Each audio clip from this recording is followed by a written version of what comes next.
Have you ever heard a man scream for his life from a room that was empty?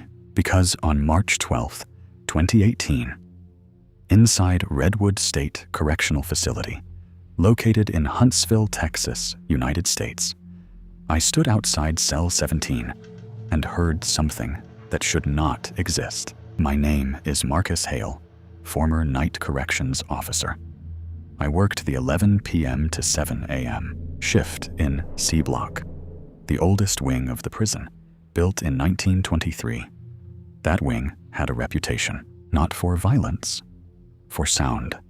Cell 17 had been unoccupied since July 9th, 2016, the night its last inmate, Leonard "Lenny" Voss, was found dead inside. Official cause: suicide by hanging. But the autopsy showed something strange. Bruising around the jaw, as if someone had forced his mouth open. The cell was cleared, locked, monitored.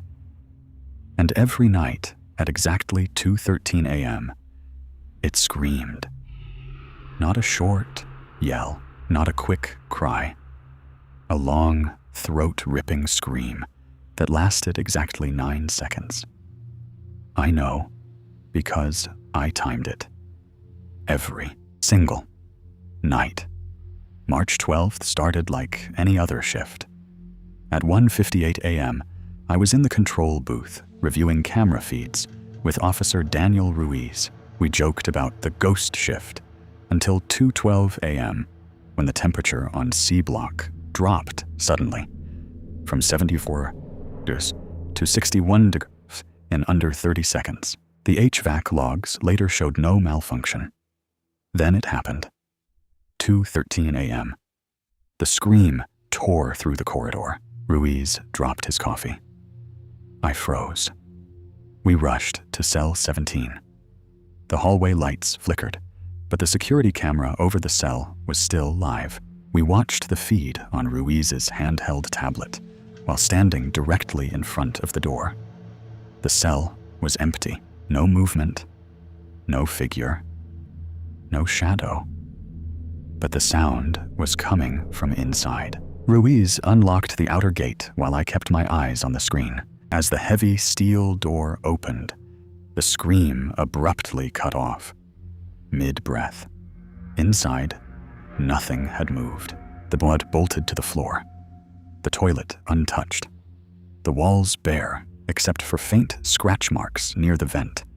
Scratches shaped like letters. The letters spelled, "Don't let it speak." That's when Ruiz noticed something I didn't. The vent cover had been screwed shut when the cell was sealed in 2016. But now, one screw was missing. We reviewed archived footage from Leonard Voss's final night. At 2:12 a.m.